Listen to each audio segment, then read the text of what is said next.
안녕하세요. 성경 한 줄 채널에 오신 것을 환영합니다. 혹시 지금 마음의 상처로 아파하고 계신가요?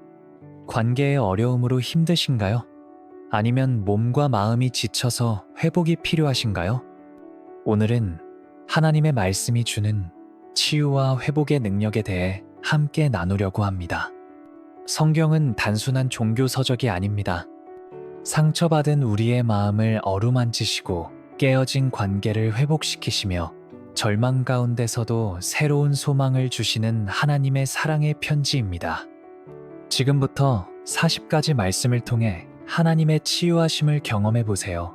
이 시간이 여러분에게 진정한 위로와 회복의 시간이 되기를 간절히 소망합니다. 상심한 자들을 고치시며 그들의 상처를 싸매시는도다. 하나님은 우리의 상한 마음을 누구보다 잘 아십니다. 세상 어떤 의사도 치유할 수 없는 마음의 상처를 하나님만이 완전히 고치실 수 있습니다. 상처받은 마음을 숨기지 말고 하나님께 솔직하게 내어놓으세요. 그분은 상심한 자들을 고치시는 전문가이십니다.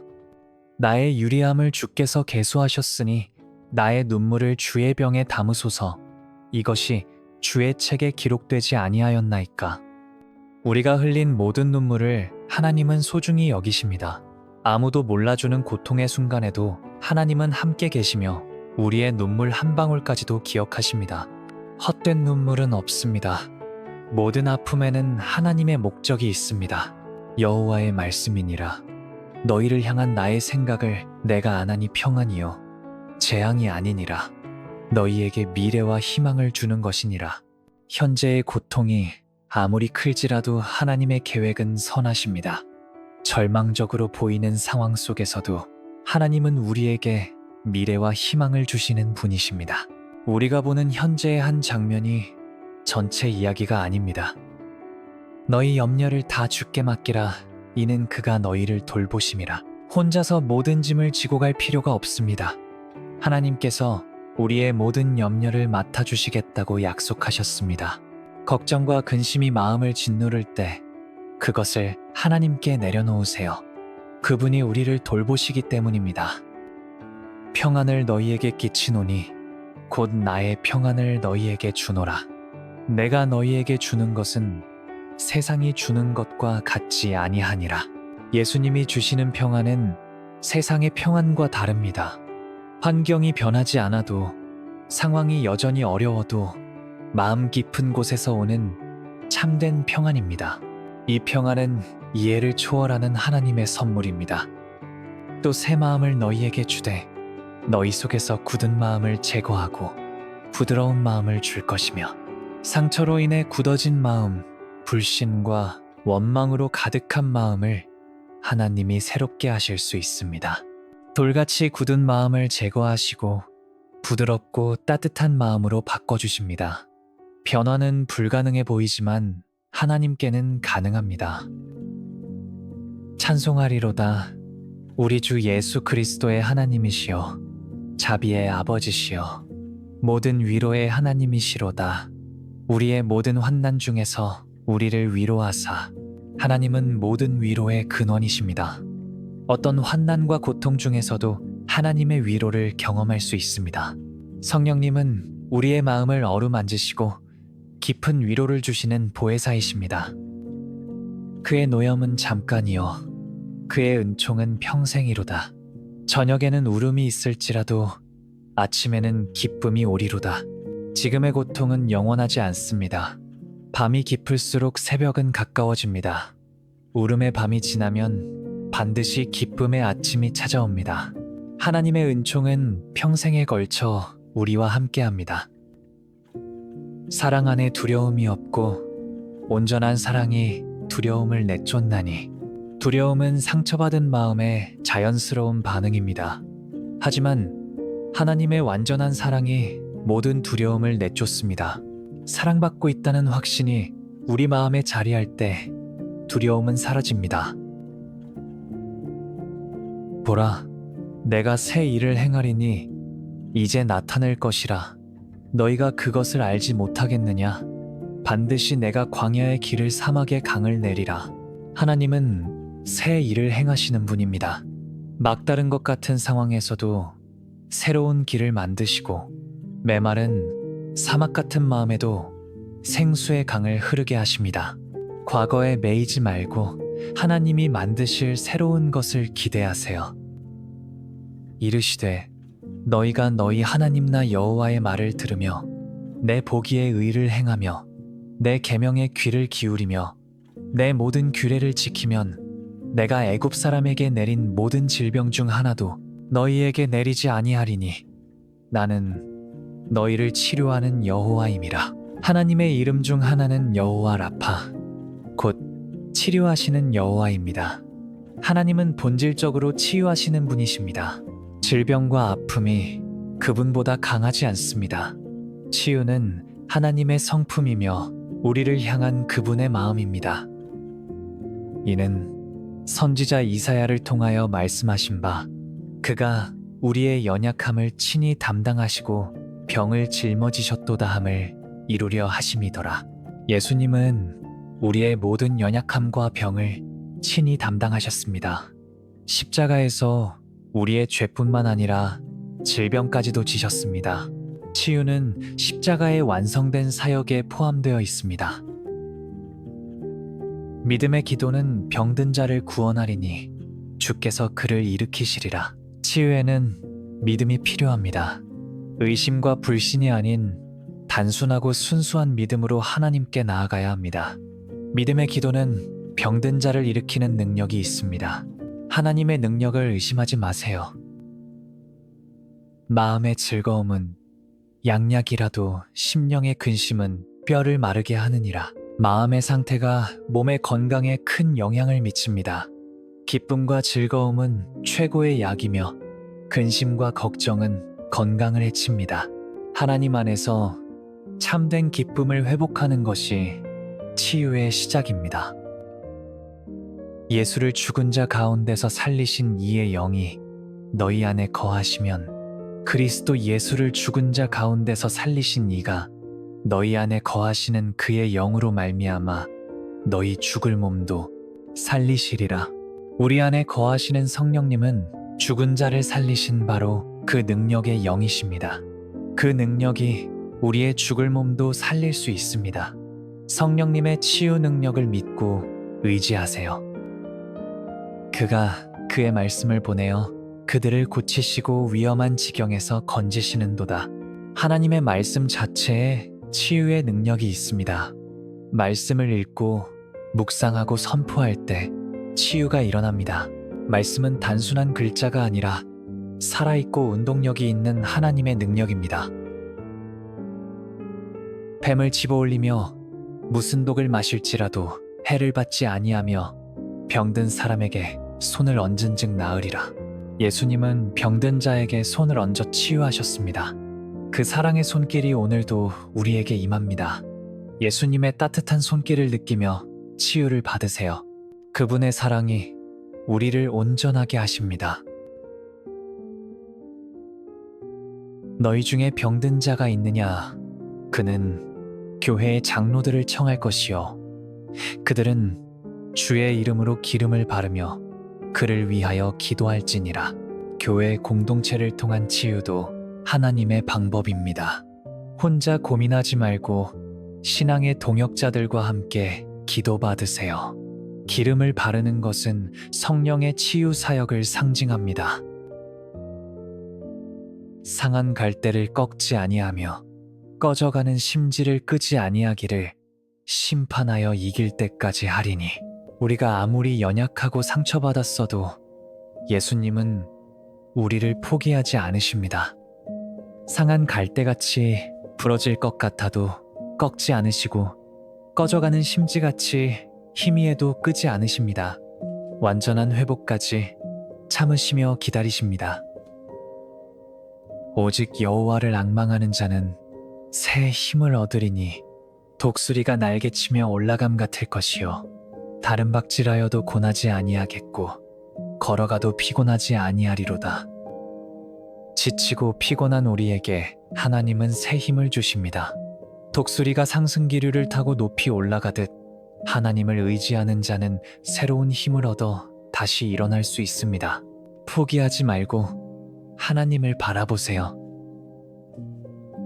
모든 것이 하나님께로서 났으며 그가 그리스도로 말미암아 우리를 자기와 화목하게 하시고 또 우리에게 화목하게 하는 직분을 주셨으니 하나님은 화해와 화목의 하나님이십니다.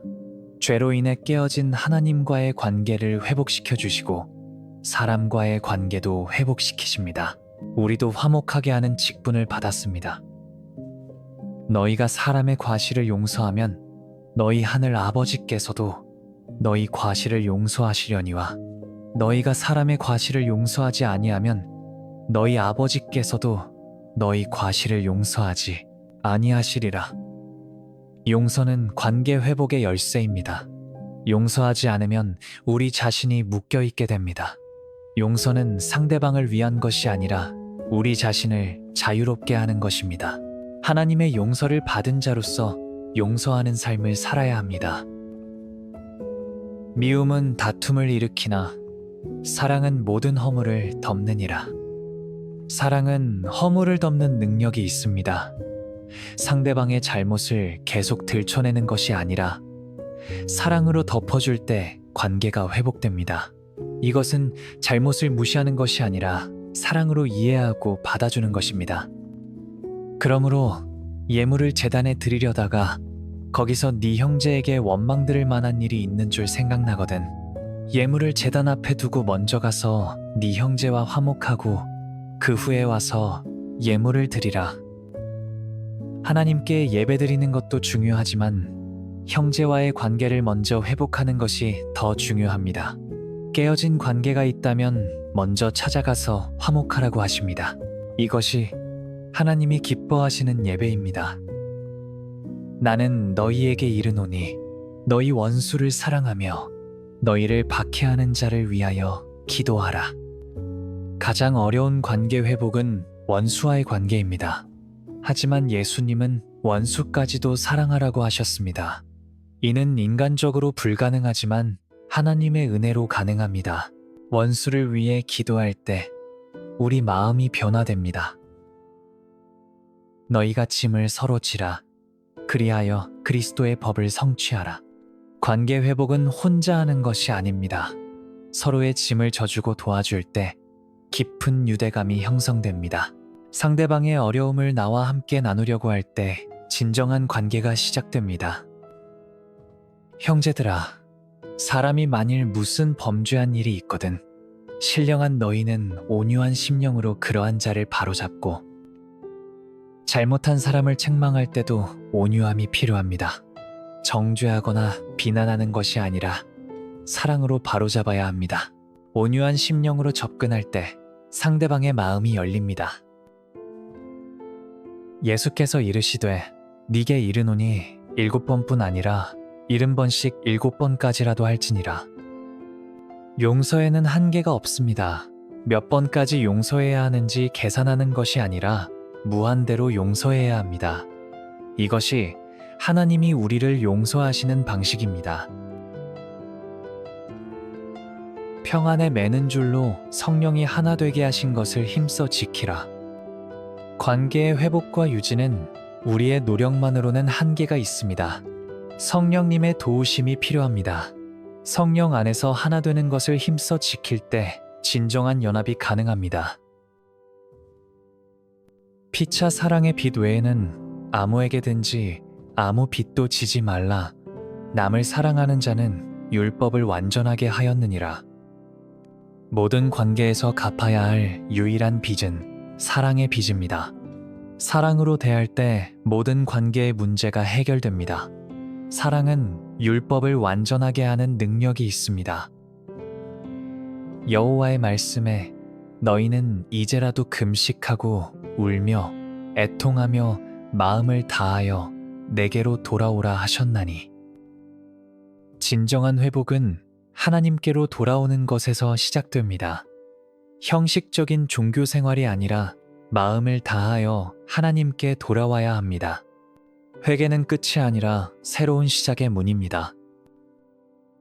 여호와의 인자와 긍휼이 무궁하심으로 우리가 진멸되지 아니함이니이다. 이것들이 아침마다 새로우니 주의 성실하심이 크시도소이다. 아무리 실패하고 넘어져도 하나님의 긍휼은 무궁합니다. 매일 아침 새로운 은혜로 시작할 수 있습니다. 과거에 매이지 말고 하나님의 새로운 긍휼을 붙잡으세요. 새 노래, 곧 우리 하나님께 올릴 찬송을 내 입에 두셨으니 많은 사람이 보고 두려워하여 여호와를 의지하리로다. 절망과 좌절의 자리에서 하나님이 새 노래를 주십니다. 슬픔의 노래가 기쁨의 찬송으로 바뀝니다. 우리의 회복 간증이 많은 사람들에게 소망을 줄 것입니다. 그때에 저는 자는 사슴같이 뛸 것이며 말 못하는 자의 혀는 노래하리니 이는 광야에서 물이 솟겠고 사막에서 시내가 흐를 것임이라. 가장 절망적인 상황, 메마른 광야 같은 곳에서도 하나님은 샘물을 터뜨리십니다. 불가능해 보이는 상황에서 기적이 일어납니다. 하나님의 능력에 제한이 없습니다. 내가 전에 너희에게 보낸 큰 군대, 곧 메뚜기와 느치와 황충과 팥중이가 먹은 횟수를 내가 너희에게 갚아주리니. 메뚜기 떼가 먹어치운 모든 것을 하나님이 갚아주시겠다고 약속하셨습니다. 질병이나 상처로 잃어버린 시간들, 관계들, 기회들을 하나님이 회복시켜 주십니다. 포기하기에는 너무 이릅니다. 그의 힘의 위력으로 역사하심을 따라 믿는 우리에게 베푸신 능력의 지극히 크심이 어떠한 것을 너희로 알게 하시기를 구하노라. 그 능력이 그리스도 안에서 역사하사 죽은 자들 가운데서 다시 살리시고,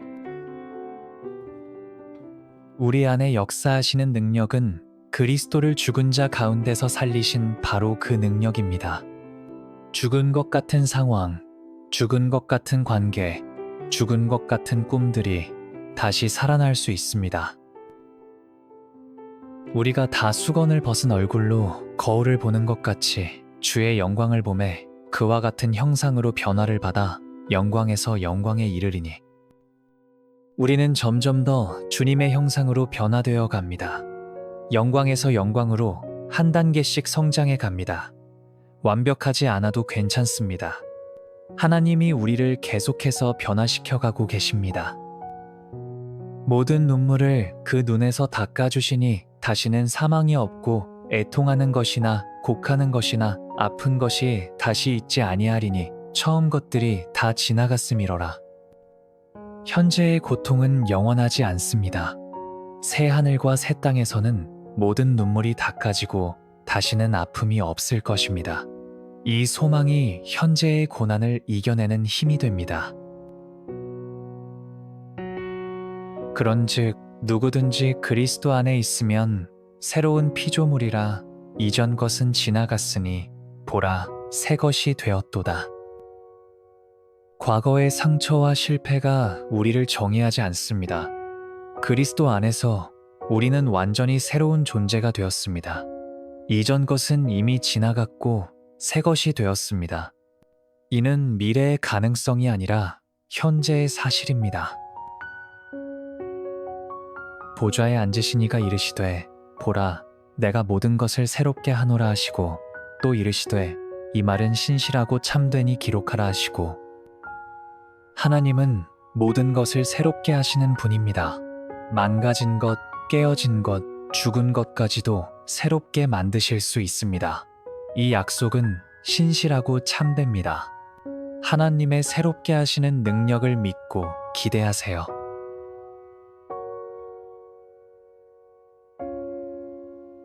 치유와 회복은 하루아침에 일어나는 것이 아닙니다. 그것은 하나님과 함께 걸어가는 믿음의 여정입니다. 때로는 즉각적인 치유가 일어나기도 하지만 대부분은 점진적인 회복의 과정을 거칩니다. 치유와 회복의 과정에서 기억해야 할 것들. 1. 하나님의 타이밍을 신뢰하세요. 우리가 원하는 때와 하나님의 때는 다를 수 있습니다. 하나님의 완벽한 타이밍을 신뢰하고 기다리는 것도 믿음입니다. 기다림의 시간도 하나님의 은혜 안에 있습니다. 2. 과정 자체도 은혜입니다. 치유의 결과만큼이나 그 과정도 중요합니다. 고통을 통해 하나님을 더 깊이 알게 되고 다른 사람의 아픔을 이해하게 됩니다. 과정에서 배우는 것들이 더 큰 축복이 될 수 있습니다. 3. 완전한 치유는 하늘에서 이루어집니다. 이 땅에서의 치유는 부분적일 수 있습니다. 완전한 치유와 회복은 하늘에서 이루어질 것입니다. 그러나 이 소망이 현재의 치유를 추구하는 것을 막지는 않습니다. 4. 우리의 상처가 다른 사람의 치유가 됩니다. 하나님은 우리가 받은 상처와 경험한 치유를 통해 다른 사람들을 돕게 하십니다. 우리의 고통이 헛되지 않으며 다른 사람들에게 소망과 위로가 될 것입니다. 실천을 위한 제안, 매일의 치유 습관 만들기. 아침, 하나님의 사랑과 치유하심을 선포하며 하루를 시작하세요. 점심, 짧은 시간이라도 하나님과 대화하며 마음을 점검하세요. 저녁, 하루 동안 경험한 하나님의 은혜에 감사하며 마무리하세요. 구체적인 행동 계획, 매주 한 말씀씩 깊이 묵상하고 그 주에 치유 주제로 삼으세요. 신뢰할 수 있는 사람과 함께 기도하고 서로를 위해 중보하세요. 전문적인 도움이 필요한 경우 주저하지 말고 상담이나 치료를 받으세요. 작은 변화와 진전도 인정하고 감사하세요. 40일 후의 기대. 이 40가지 말씀을 통해 여러분은 다음과 같은 변화를 경험하게 될 것입니다. 상처받은 마음에 하나님의 위로와 평안이 임할 것입니다. 몸과 정신의 건강이 회복되는 은혜를 체험할 것입니다. 깨어진 관계들이 하나하나 회복되기 시작할 것입니다. 영적으로 새로운 생명력과 소망을 얻게 될 것입니다. 다른 사람들을 위로하고 치유할 수 있는 능력이 생길 것입니다. 치유와 회복의 하나님이 여러분과 함께 하십니다. 포기하지 마세요. 하나님의 사랑은 어떤 상처보다도 크고 그분의 능력은 어떤 문제보다도 강합니다. 너희 몸은 너희가 하나님께로부터 받은 바 너희 가운데 계신 성령의 전인 줄을 알지 못하느냐. 너희는 너희 자신의 것이 아니라 값으로 산 것이 되었으니 그런즉 너희 몸으로 하나님께 영광을 돌리라. 하나님께서 값으로 사신 소중한 여러분의 전인격이 완전히 회복되기를 간절히 소망합니다.